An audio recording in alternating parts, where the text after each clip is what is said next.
જોઈશું સમાચાર વિસ્તારથી। આગામી સપ્તાહે અયોધ્યામાં ભવ્ય રામ મંદિરની પ્રાણ પ્રતિષ્ઠા પૂર્વે સુરતમાં વધુ એક ઐતિહાસિક પ્રસંગ બન્યો છે। રામમય વાતાવરણમાં શહેરમાં ઠેર ઠેર રામ ભક્તિના આયોજનો થઈ રહ્યા છે। તેવામાં શહેરમાં યોજાયેલા એક કાર્યક્રમમાં ફરી એકવાર મનમોહક મહેંદીનો રંગ બધાને ભક્તિ અને ઉત્સવના રંગમાં રંગી ગયો છે। સુરતથી 51 બહેનોના હાથમાં મહેંદી સ્વરૂપે રજૂ થયેલા રામાયણના 51 પ્રસંગોએ જમાવ્યું અનેરું આકર્ષણ। સુરતમાં રામ ભક્તિના રંગે રંગાયેલી મહિલાઓ દ્વારા ભગવાન રામ અને માતા સીતા પ્રત્યેની આસ્થાને રામ ભક્ત બહેનોના હાથ પર મહેંદી સ્વરૂપે કંડારી અનોખી ભક્તિ ઉજાગર કરવામાં આવે છે। આ બાબતે મહેંદી આર્ટિસ્ટ નિમિષાબેન પારેખે જણાવ્યું કે રામાયણ ભારતીય સંસ્કૃતિનો અદ્વિતીય ગ્રંથ છે, જે સમાજ જીવનના ઉચ્ચ આદેશો, માનવીય મૂલ્યો અને નૈતિકતાનું દર્શન કરાવે છે। તેમણે ગત ઓગસ્ટ મહિના દરમિયાન અયોધ્યામાં નિર્મિત થઈ રહેલા રામ મંદિર પરિસરની મુલાકાત લીધી હતી। મંદિરની ભવ્યતા એ તેમને ખૂબ જ આકર્ષિત કર્યા હતા। તેમની મહેંદી કલાને ભગવાન રામજીના ચરણમાં પ્રસ્તુત કરવાના ખ્યાલ સાથે રામાયણના વિવિધ પ્રસંગોને મહેંદી સ્વરૂપે રજૂ કરવાનો વિચાર પ્રદીપ્ત થયો હતો। નિમિષાબેને મનોમન તેમની માટે વિશેષ લાગણી અને સન્માન ધરાવતા વારલી આર્ટમાં રામાયણના પ્રસંગોને મહેંદી સ્વરૂપે આવરી લેવાનું નક્કી કર્યું હતું।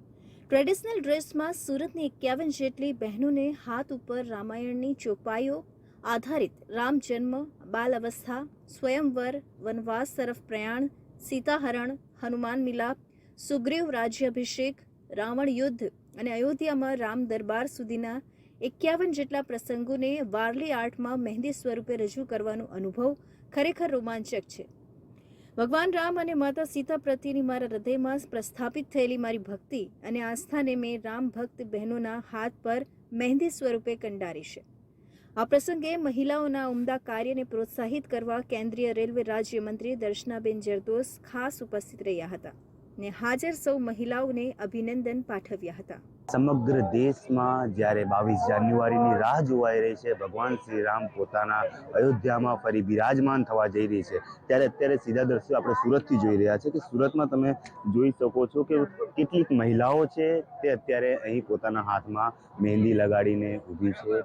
તો આપણે એમની સાથે જ વાત કરીશું કે કયા પ્રકારની મહેંદી છે, કઈ રીતે લગાવી છે। જી, આપનું નામ? મારું નામ વર્ષાબેન લખાણી છે। વર્ષાબેન, આપે હાથમાં શું લગાવ્યું છે, કયા કારણોસર લગાવ્યું છે? મારા હાથમાં રામાયણની સોપાન છે, 8મો સ્વાધ્યાય છે અને રામ આવે છે અયોધ્યા, તો એની ખુશીમાં સોપાન લગાવી છે। મારી મહેંદીમાં તમે જોઈ શકો છો, અહિલ્લા છે, રામ છે, વિશ્વામિત્ર છે, લક્ષ્મણ છે। જ્યારે અહિલ્લાને પથ્થર રૂપી બનાવી દીધા હતા ત્યારે રામ તેનો ઉદ્ધાર કરવા આવે છે, તેને ટચ કરી અને મોક્ષ આપે છે। તેથી બહુ જ ખુશી છે લેડીઝમાં તો। ચોક્કસપણે આપણે જોયું કે જે બેન જોડાયા હતા એમને જે રીતે વાત કરી કે અલગ અલગ પ્રસંગોને લઈને તેમની હાથ પર મહેંદી મંડાવવામાં આવી છે, અને બીજી તરફ વાત કરીએ તો બીજી પણ મહિલાઓ છે, આપણે એમની સાથે વાત કરીશું। આપનું નામ? નીલમબેન। નીલમબેન, તમારા હાથમાં કયા પ્રસંગ અત્યારે દેખાઈ રહ્યા છે? એમાં રામ છે, સીતા છે, લક્ષ્મણ છે।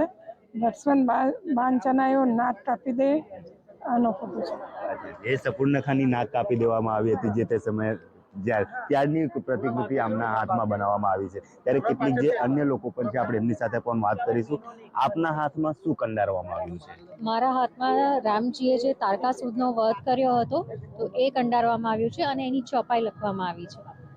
કેટલું મહત્વ છે આજે 22મી જાન્યુઆરીએ ભગવાન રામ ફરી અયોધ્યામાં વિરાજમાન થવા? કેટલી મહિલાઓ તરીકે કેટલી ખુશી? બહુ જ ખુશી થઈ રહી છે, કારણ કે ઘણા વર્ષો પછી ભગવાન પાછા આવી રહ્યા છે, તો એનો ઉત્સાહ એ વર્ણવી શકાય એમ જ નથી। બસ એ અને મહેંદી પણ અમે હાથમાં નથી લગાવી, એ રામજીના સન્માનમાં જ, એ જેથી કરીને એ ભૂસાઈ ન જાય અને એ અમે રાખી શકીએ એટલા માટે અમે ઉપરથી હાથમાં લગાવી છે।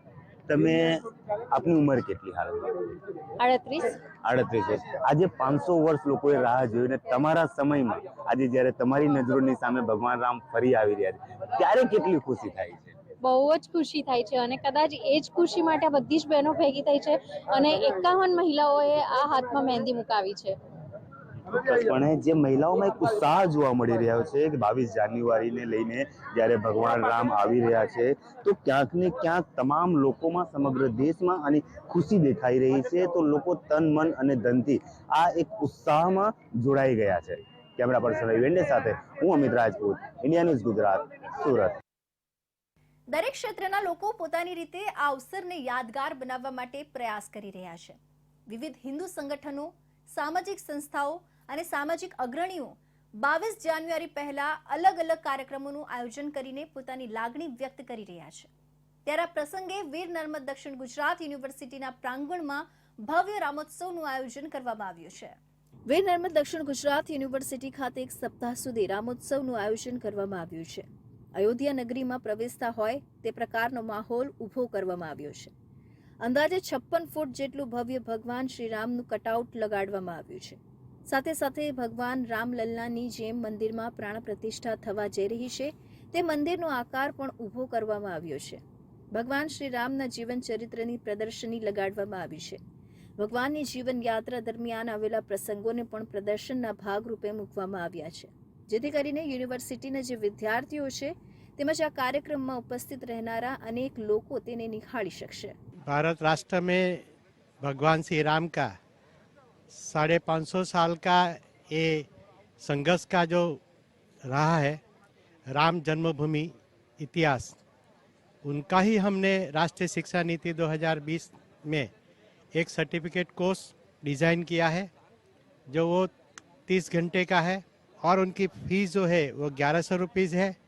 और माननीय प्रधानमंत्री श्री ने जो राष्ट्रीय शिक्षा नीति में सोच थी कि अपने 10,000 साल पुरानी भारतीय संस्कृति का, ये राम जन्मभूमि इतिहास का हम पूरे एक सर्टिफिकेट कोर्स करने जा रहे हैं। पूरे भारत राष्ट्र में पहले करने जा रहे हैं और जो स्टूडेंट पढ़ेंगे उनको 2 क्रेडिट भी मिलेगी। વીર નર્મદ દક્ષિણ ગુજરાત યુનિવર્સિટીના કુલપતિ ડોક્ટર કિશોર ચાવડાએ જણાવ્યું કે 16 જાન્યુઆરીથી 22 જાન્યુઆરી સુધી કાર્યક્રમનું આયોજન કરવામાં આવ્યું છે। રામોત્સવ દરમિયાન યુનિવર્સિટી સાથે જોડાયેલા વિદ્યાર્થીઓ અને જે યુવાનો છે તેમની સામે 10,000 વર્ષ જૂની આપણી જે સંસ્કૃતિ છે તેને ઉજાગર કરવાનો પ્રયાસ કરવામાં આવ્યો છે। રામોત્સવ દરમિયાન વિવિધ કાર્યક્રમોનું આયોજન કરવામાં આવ્યું છે। રોજ સાંજે 7 વાગ્યાથી 11 વાગ્યા સુધી સાંસ્કૃતિક કાર્યક્રમ યોજવામાં આવશે, જેમાં ગુજરાતના જાણીતા લોક ગાયક ગીતા રબારી સહિતના અનેક કલાકારો ભાગ લેશે। તાપી પોલીસ વિભાગ અને તાપી જિલ્લા આરટીઓ વિભાગ દ્વારા સંયુક્ત ક્રમે માર્ગ સલામતી મહિનાની ઉજવણીના ભાગરૂપે સડક સુરક્ષા જીવન રક્ષા અભિયાનનો કાર્યક્રમ જિલ્લાના વ્યારાથી પ્રારંભ કર્યો હતો, જેમાં તાપી જિલ્લા વિકાસ અધિકારી, જિલ્લા પોલીસ અધિક્ષક અને આરટીઓ સહિત મોટી સંખ્યામાં વાહન ચાલકો સહિત સ્થાનિક લોકો ઉપસ્થિત રહ્યા હતા। તાપી જિલ્લામાં ટ્રાફિક નિયમોનું ચુસ્તપણે પાલન કરવાના હેતુથી જિલ્લામાં માર્ગ સલામતી મહિનાની શરૂઆત કરવામાં આવી છે, જેમાં વાહન ચાલકો માટે અકસ્માત નિવારવા તકેદારીના ભાગરૂપે ડ્રાઇવિંગ કરતી વખતે ટ્રાફિક નિયમોનું પાલન કરવા અને અકસ્માતથી થતા અકાળે મૃત્યુ અંગે મૃતક અને તેના પરિવારજનો પર પડતી આપદા અંગે ઉપસ્થિતોને અવગત કરાયા હતા। સાથે કાર્યક્રમ દરમિયાન ટ્રાફિકના નિયમો અંગે પણ પૂરતી જાણકારી આપી ટ્રાફિક નિયમોનો ભંગ કરનાર વાહન ચાલકોને ફૂલ આપી નિયમોનું ગાંધી ચિંધ્યા માર્ગે જ્ઞાન કરાવ્યું હતું। રાષ્ટ્રીય માર્ગ સલામતી માસની ઉજવણીના આજના આ પ્રોગ્રામમાં પોલીસ વિભાગ, તંત્ર, વહીવટીતંત્ર અને આરટીઓ વિભાગના સંયુક્ત ઉપક્રમે પ્રજાજનોના સહકાર સાથે આ સપ્તાહનું માસનું આયોજન કરવામાં આવેલ છે અને એમાં વધુમાં વધુ લોકો સુધી જાગૃતિ પહોંચે અને લોકો માર્ગ સલામતી માસ દરમિયાન જાગૃત થાય તો પોતાનું 2 વ્હીલર અથવા તો 4 વ્હીલર એ જ્યારે ચલાવતા હોય ત્યારે 2 વ્હીલરમાં હેલ્મેટ અવશ્ય પહેરે અને 4 વ્હીલરમાં સીટ બેલ્ટ અવશ્ય બાંધે અને સાથે સાથે પોતાના બાળકોને જો એલિજિબલ નહીં હોય તો પોતાનું વાહન ચલાવવા નહીં આપે તથા જે લોકો પણ વાહન ચલાવે છે એ તમામ લોકો પોતાના ડ્રાઇવિંગ લાયસન્સ ચોક્કસપણે મેળવે। કાર્યક્રમમાં જિલ્લા વિકાસ અધિકારી વીએન શાહે જનતાને અપીલ કરી હતી કે ટ્રાફિકના નિયમોનું અચૂક પાલન કરવું જોઈએ। આ કાર્યક્રમમાં ઉપસ્થિત જિલ્લા પોલીસ અધિક્ષક રાહુલ પટેલે પણ જણાવ્યું હતું કે વાહન લઈને નીકળવું રોજબરોજની જરૂરિયાત છે, પરંતુ તેની સાથે માર્ગ સલામતીની તકેદારી રાખવી આપણી ફરજ છે। તેમણે કોઈનું જીવન બચાવવાથી ઉમદા કામ કોઈ નથી એમ ઉમેરી વાહન ચલાવતી વખતે નિયમો પાળવા અંગે સૌને અવગત કર્યા હતા। સુરતમાં ડિંડોલી વિસ્તારમાં આવેલી શારદા યતન શાળામાં 2 બાળકોને હાઈટેન્શન વીજનો કરંટ લાગવાની ગંભીર ઘટના પ્રકાશમાં આવી છે। શાળા સંચાલકના કહેવા મુજબ બંને બાળકો શાળા સમય કરતા વહેલા આવીને શાળા છત પર પતંગ ઉતારવા ગયા હતા અને ત્યારે લોખંડ કે કોઈ ધાતુના સળિયાથી હાઈટેન્શન વીજ વાયરમાં ફસાયેલો પતંગ કાઢવા જતા ઘટના બની હતી. સમગ્ર મામલે પીડિત બાળકોનું કહેવું છે કે અગાસી સાફ કરવા માટે શિક્ષકે છત પર મોકલ્યા હતા અને તે વખતે સમગ્ર ઘટના બની હતી. જોકે હાલ એક વિદ્યાર્થી કરંટ લાગતા આખા શરીરે ગંભીર રીતે ઘાયલ થયું છે, જેને ખાનગી હોસ્પિટલમાં સારવાર માટે દાખલ કરાયો છે. જ્યારે અન્ય એક વિદ્યાર્થીને હાથના ભાગે ઈજા થતા સારવાર કરાવી હોસ્પિટલમાંથી રજા આપી દેવામાં આવી છે અને ઘટનાની જાણ પોલીસને થતા હવે સમગ્ર ઘટનાની તપાસ પોલીસ કરી રહી છે અને સંચાલક સહિત તમામ સ્ટાફના નિવેદનો નોંધી પોલીસ તપાસ કરશે. ત્યારે ઘટના બાદ શાળા સંચાલક સાથે અમારા સંવાદદાતા અમિત રાજપૂતે સંચાલક સાથે વાત કરી માહિતી મેળવવાનો પ્રયાસ કર્યો હતો. ડિંડોલી વિસ્તારની ગોઝારી ઘટના સામે આવી છે. 2 બાળકો પતંગની લાલચમાં વીજ કરંટ લાગી ગયો હતો. ત્યારે જે શાળામાં વીજ કરંટ લાગ્યો હતો તે શાળા પર અત્યારે હાલ આપણે ઉપસ્થિત છીએ. સીધા દ્રશ્યો હું આપને બતાવવાનો પ્રયત્ન કરીશ કે આ શારદાયતનની સ્કૂલ છે, જ્યાં 2 બાળકોને કરંટ લાગવાની ઘટના બની હતી. ત્યારબાદ ત્યાં 108 મારફતે તે લોકોને સરકારી હોસ્પિટલમાં લઈ જવામાં આવ્યા હતા અને ત્યારબાદ પરિવારજનોનો કંઈક આક્ષેપ હતો કે શાળા સંચાલકોની બેદરકારીને કારણે આ સમગ્ર ઘટના બની છે. તો શાળાના જે સંચાલક છે તે આપણી સાથે છે. સૌથી પહેલા તો આપણે એમની સાથે વાત કરીશું કે કયા પ્રકારની ઘટના હતી. सबसे पहले आपका नाम? जी, शशि शंकर तिवारी। शशि जी, आप बताइए क्या कुछ घटना हुई थी? परिवार का आक्षेप है कि जो स्कूल संचालक है उनके द्वारा ये पूरी लापरवाही की वजह से घटना हुई है, क्या कुछ कहेंगे? जी, लापरवाही का मतलब ये है सर कि अभी ये खोटा आरोप है। बाकी मैं मॉर्निंग ही आ जाता हूँ और मैं जब तक बच्चे सब यहाँ से निकल नहीं जाते हैं वहाँ तक मैं नहीं जाता हूँ स्कूल से। बच्चे आए सुबह और उसके बाद गए क्लास में, बैग रखे, फिर जैसे 6:32 पे ही आ गए थे। स्कूल का टाइम है 7:10 पे, तो उनके पास टाइम था, ज़्यादा टाइम था और उस टाइम का दुरुपयोग करते हुए टहलते घूमते टेरिस पे कैसे पहुंच गए मुझे उसका ज्ञान नहीं है, मुझे उसकी जानकारी नहीं है। और उन्हीं के क्लास की एक सलिया को मतलब पट्टी को, अल्मुनियम के पट्टी को निकाल के वो पतंग निकालने गए थे, न कि सफाई का। सफाई का कोई विषय ही नहीं बनता है। सफाई के लिए इतने सारे बच्चे हैं और इतने सारे पेरेंट्स हैं, कोई ये नहीं कह सकता, कोई भी पेरेंट्स या कोई भी बच्चे, कभी सर ने किसी को एक खड़ उठाने के लिए बोला, एक पत्ती उठाने के लिए बोला, ऐसा भी कोई नहीं कह सकता। अब उनका आरोप है, उनका आक्षेप है, तो हम उससे सर नकार तो नहीं सकते। अभी फिलहाल बच्चों की क्या कुछ परिस्थिति है, उनकी एक जो बच्चा जवाबदारी है वो किसके ऊपर? आपके स्कूल में घटना बनी? जी, अभी वो मैं अपनी जवाबदारी अपने तरीके से निभा रहा हूँ। उनको प्राइवेट सारवार दिलाया जा रहा है संजीवनी हॉस्पिटल में और उसका सारा खर्चा मैं कर रहा हूँ। सारे बिल मेरे पास हैं, सारा सिस्टम है। मतलब 2 से 4 चक्कर वहाँ कल पूरे दिन में था। अभी सुबह हमारी बात भी हुई, बोले भाई 50 से 70% आराम हो गया है, 2 दिन 3 दिन में રજા મિલ જાયગા, ऐसा वो बता रहे हैं।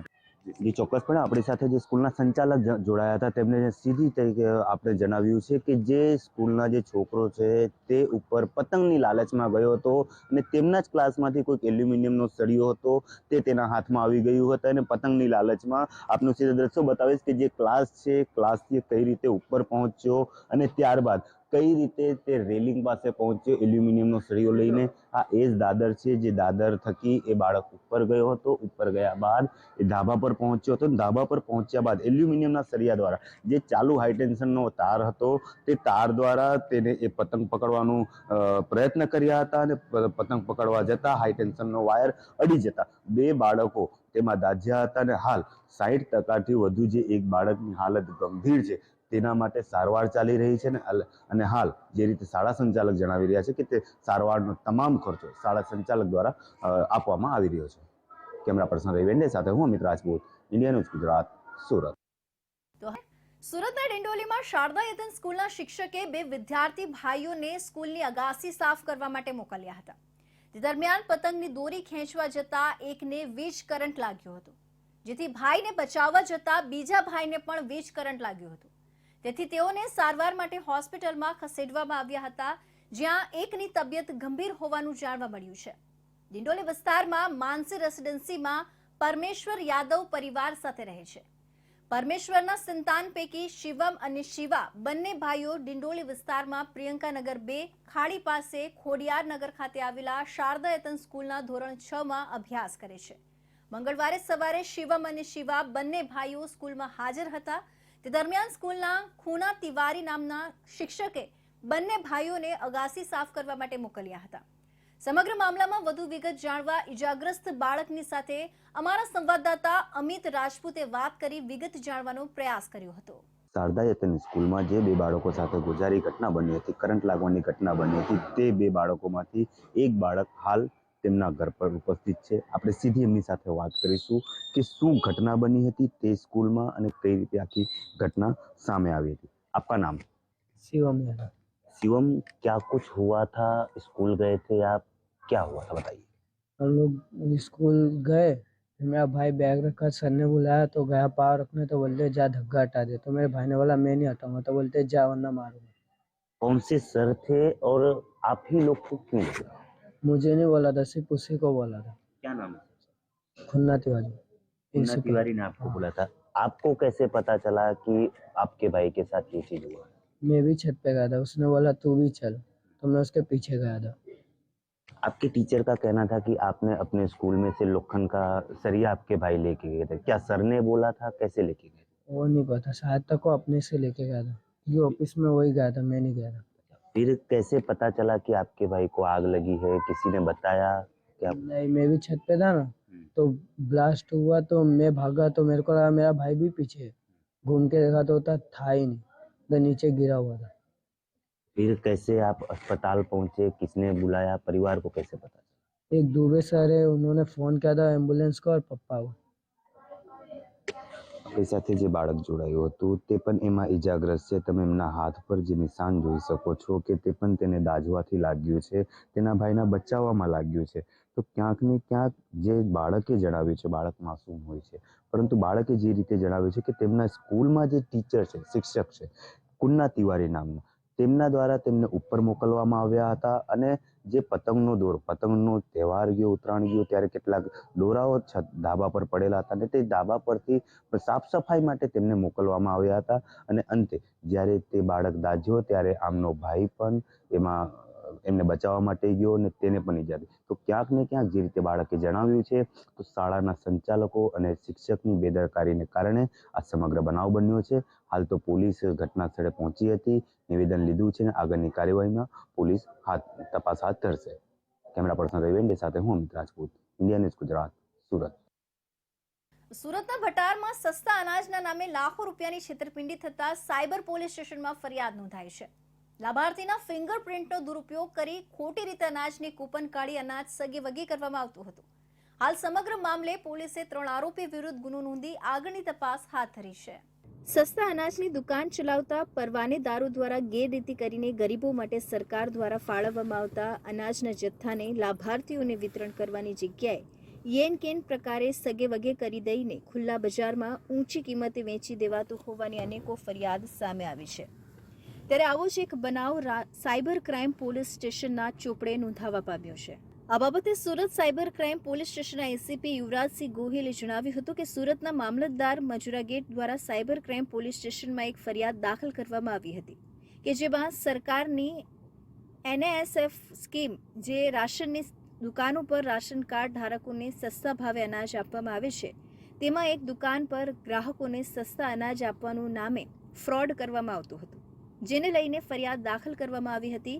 જેમાં આઈપીસીની કલમ મુજબ 409, 420, 467, 468, 472, 120B, 34 તથા આઈટી એક્ટની કલમ 66 મુજબ અને આવશ્યક ચીજવસ્તુઓની ધારા મુજબ 1955ના ધારા મુજબનો ગુનો દાખલ કરવામાં આવ્યો છે. જે સસ્તા ભાવે અનાજ આપવાનું જે વિતરણ થતું હોય છે તે અનુસંધાને પ્રાથમિક તપાસમાં તેઓની તેમાં એક દુકાન ઉપર જે ફ્રોડ થતું હતું તે અનુસંધાને Surat city cyber crime police સ્ટેશનમાં એક ગુનો દાખલ કરવામાં આવેલો છે. ત્રણેય લોકોએ પૂર્વ આયોજિત કાવતો રચીને સરકાર માન્ય જે વ્યાજબી ભાવની જે દુકાન છે તેમાં સરકારશ્રીની પરવાનગી અનુસંધાને જે દુકાન તેઓ ધારણ કરતા હતા તેમાં NFSA સ્કીમનો દુરુપયોગ કરીને પોતાના અંગત હેતુસર આર્થિક લાભ મેળવવા અનુસંધાને કાર્ડ ધારકો જે હોય જે સસ્તા અનાજના તે કાર્ડ ધારકોના બાયોમેટ્રિક ફિંગરપ્રિન્ટ વગર એ જે ફિંગરપ્રિન્ટ સાથે ચેડા કરીને સરકારી સોફ્ટવેરમાં ચેડા કરીને તેઓના નામે અનાજ ઇસ્યુ કરવામાં આવેલું હતું. આ તપાસમાં એવું જણાઈ આવ્યું હતું કે આરોપી ઈશ્વરચંદ્ર રામચંદ્ર મોરિયા, જેઓ રાશનની દુકાન ચલાવે છે, તેઓ સરકાર માન્ય રાશન કાર્ડ ઉપર જે પ્રમાણે સસ્તા અનાજ આપવું જોઈએ તેમાં તેઓ સરકાર માન્ય સસ્તા અનાજને દુરુપયોગ કરીને રાશન કાર્ડ ધારકોનો ફિંગરપ્રિન્ટનો ઉપયોગ કરીને સરકાર સાથે અને ગ્રાહકો સાથે છેતરપિંડી કરતા હતા. જે મામલે એક ફરિયાદી જેઓ દુકાન ઉપર આવ્યા હતા ત્યારે તેમના જ નામે કોઈ બીજાને અનાજ આપી દેવામાં આવ્યા હતા અને જ્યારે તેઓએ અનાજ ખરીદ કરતા હતા ત્યારે તેઓને ઓછું અનાજ આપતા હતા તથા હાલ નવેમ્બર અને ડિસેમ્બર દરમિયાન ફરિયાદીનું મળવાપાત્ર અનાજ ફરિયાદીના જાણ બહાર કોઈક બીજાને આપી દેવામાં આવ્યું હતું. જે મામલે ફરિયાદીએ મામલતદાર કચેરીમાં રજૂઆત કરી હતી. જે મામલે તેઓ દ્વારા સુરત સાયબર ક્રાઇમ પોલીસ સ્ટેશનમાં ફરિયાદ નોંધાવી હતી. આ કામના આરોપી અને તેમના અન્ય 2 મિત્રો જેઓ આરોપીની દુકાનમાં જ કામ કરતા હતા તેમના દ્વારા ફરિયાદીનો ફિંગરપ્રિન્ટનો ઉપયોગ કરી બેકઅપ રાખવામાં આવતો હતો અને બાદમાં ફરીવાર તે જ ફિંગરપ્રિન્ટનો ઉપયોગ કરી અન્ય લોકોને અનાજ આપી દેવામાં આવતું હતું. સુરતમાં રખડતા ઢોરને લઈને પાલિકા અને પશુપાલકો છાસવારે આમને સામને આવી જતા હોય છે. ત્યારે પાંડેસરા વિસ્તારમાં વહેલી સવારે રખડતા ઢોર પકડવા ગયેલી પાલિકાની ટીમ પર હુમલો થયો હતો. ખુલ્લામાં રખડતી ગાયને પકડીને વાહનમાં ચડાવતી વખતે પશુપાલકો આવી ગયા હતા, જેમણે બબાલ કર્યા બાદ લાકડાના ફટકા વડે હુમલો કરતા કર્મચારીઓને ઈજા પહોંચતા સારવાર માટે હોસ્પિટલમાં ખસેડવો પડ્યો હતો. પાંડેસરા વિસ્તારમાં રખડતા ઢોર અંગેની ઉઠેલી ફરિયાદોને લઈને વહેલી સવારે જ પાલિકાની ઢોર પાર્ટી દ્વારા રખડતા ઢોર પકડવાનું શરૂ કરવામાં આવ્યું હતું. ખુલ્લામાં ઉભેલી ગાયને પાલિકાના કર્મચારીઓ બાંધીને લઈ જઈ રહ્યા હતા. એ દરમિયાન જ હુમલો કરવામાં આવ્યો હતો. શરૂઆતમાં બબાલ થઈ હતી, બાદમાં વાતાવરણ ઉગ્ર બની જતા મહિલાઓ અને પુરુષોએ હુમલો કર્યો હતો. સમગ્ર ઘટનામાં માથાના ભાગે ઈજા પહોંચતા પાલિકાના કર્મચારીને સારવાર માટે સિવિલ હોસ્પિટલ ખસેડવામાં આવ્યો હતો. જ્યારે હુમલા અંગે પાંડેસરા પોલીસે ગુનો નોંધી વધુ તપાસ હાથ ધરી છે. જોકે અવારનવાર હુમલાઓ થતા હોવાથી પોલીસનું પ્રોટેક્શન મળે તે પ્રકારની તથા હુમલાખોરો સામે આખરી કાર્યવાહી કરવાની માંગ કરવામાં આવે એવી પાલિકા કર્મચારીઓ દ્વારા માંગ કરવામાં આવી રહી છે.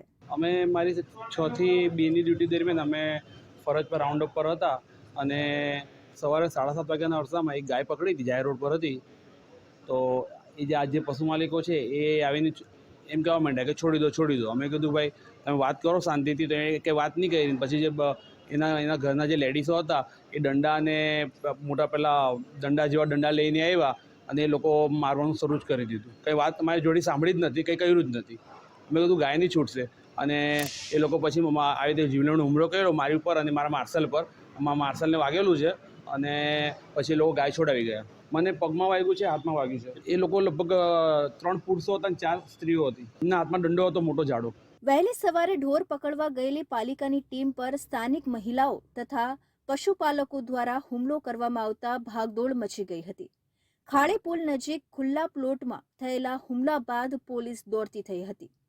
ઘટનાસ્થળે પોલીસે એક ઇસમને ઝડપી પાંડેસરા પોલીસ સ્ટેશન ખાતે લઈ આવી કાયદેસરની કાર્યવાહી કરવામાં આવી છે. સાથે જ હુમલામાં સામેલ વૃદ્ધ મહિલાને પણ પોલીસે ઝડપી પાડી છે. આ હુમલામાં પાલિકાના એક કર્મચારીને માથાના ભાગે ગંભીર ઈજાઓ પહોંચી હોવાનું સામે આવ્યું છે. ઈજાગ્રસ્તને સારવાર અર્થે હોસ્પિટલ ખાતે દાખલ કરાઈ છે. પાંડેસરા પોલીસે ઘટના સ્થળે પહોંચી હુમલામાં વધુ સામેલ આરોપીઓને પકડવાની કાર્યવાહી હાથ ધરી છે. પ્રધાનમંત્રીના દેશના દરેક ધર્મ સ્થળ અને મંદિરોમાં સ્વચ્છતા અભિયાનના એલાન પછી સુરતના 84 વિધાનસભા ક્ષેત્રમાં આવેલા સચિનના કંસાળ વિસ્તારમાં આવેલા મંદિરમાં સ્વચ્છતા અભિયાન અંતર્ગત કાર્યક્રમ યોજાયો હતો, જેમાં 84 વિધાનસભાના ધારાસભ્ય સંદીપ દેસાઈ દ્વારા મંદિરની સફાઈ કરવામાં આવી હતી.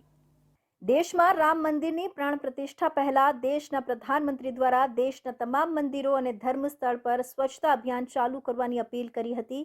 ત્યારે સુરતમાં 84 વિધાનસભા મત વિસ્તારમાં આવેલાના કનકસાળ ગામમાં સુરત મહાનગરપાલિકાની ટીમ સાથે ધારાસભ્ય સંદીપ દેસાઈ સહિત સ્થાનિક આગેવાનો, નગરસેવકો અને બીજેપીના હોદ્દેદારો અને કાર્યકર્તાઓ દ્વારા સફાઈ અભિયાન હાથ ધરવામાં આવ્યું હતું. આ સફાઈ અભિયાન સાથે ગત વર્ષના સ્વચ્છતા સર્વેક્ષણમાં સુરત સમગ્ર દેશમાં પ્રથમ ક્રમ હાંસિલ કરતા આ સફળતા માટે મુખ્ય કરણહાર સફાઈ કર્મચારીઓનું સન્માન કરવામાં આવ્યું હતું, જેમાં તમામ કર્મચારીઓને શાલ ઓઢાડીને પુષ્પ આપી સન્માન કરાયું હતું તેમજ મહિલાઓને સાડી આપીને એમનું સન્માન કરવામાં આવ્યું હતું. આપણા લોકપ્રિય પ્રધાનમંત્રી નરેન્દ્રભાઈ મોદી સાહેબે જે હકલ કરી છે કે ભાઈ 22 જાન્યુઆરી સુધીમાં ભારત દેશમાં રાજ્યોમાં ગામડામાં નગરમાં મહાનગરમાં જે પણ પુરાણા મંદિર આવેલા છે એનો સ્વચ્છતા બાબતનો જે સંદેશ છે એને ધ્યાનમાં રાખીને આજે વોર્ડ નંબર 30ના અધિકારી પદાધિકારીઓ ગ્રામજનો નગરજનો સાથે કંસાળ કામનાથ મહાદેવ મંદિરે સ્વચ્છતાનો કાર્યક્રમ યોજવામાં આવી રહ્યો છે। એની સાથે સાથે સુરત મહાનગરપાલિકાનો જે સ્વચ્છતાનો એવોર્ડ મળ્યો છે પ્રથમ ક્રમાંકે, એના માટે પણ જે આપણા મહાનગરપાલિકાના જે બિલ્ડર ભાઈઓ છે, બહેનો છે, કર્મચારી છે, એને પણ આજે અમે અહીંયા સન્માનવાનો કાર્યક્રમ વોર્ડ નંબર 30ની અંદર રાખવામાં આવ્યો છે। આની સાથે સ્થાનિક ધારાસભ્ય સંદીપ દેસાઈ દ્વારા 2024ની લોકસભાની ચૂંટણી નજીક આવતા ભાજપના પ્રચાર કરતા બેનર પેઇન્ટિંગ દિવાલોમાં લગાવી ચૂંટણીના પ્રચારની શરૂઆત કરતા નજરે પડ્યા હતા અને આવનારી લોકસભા ચૂંટણી જંગી બહુમતી સાથે જીતવાની આશા પણ વ્યક્ત કરી હતી। તો આ હતા સુરત બુલેટિનના મહત્વના સમાચાર। ફરી મળીશું અન્ય નવા સમાચાર સાથે। ત્યાં સુધી જોતા રહો ઇન્ડિયા ન્યૂઝ ગુજરાત।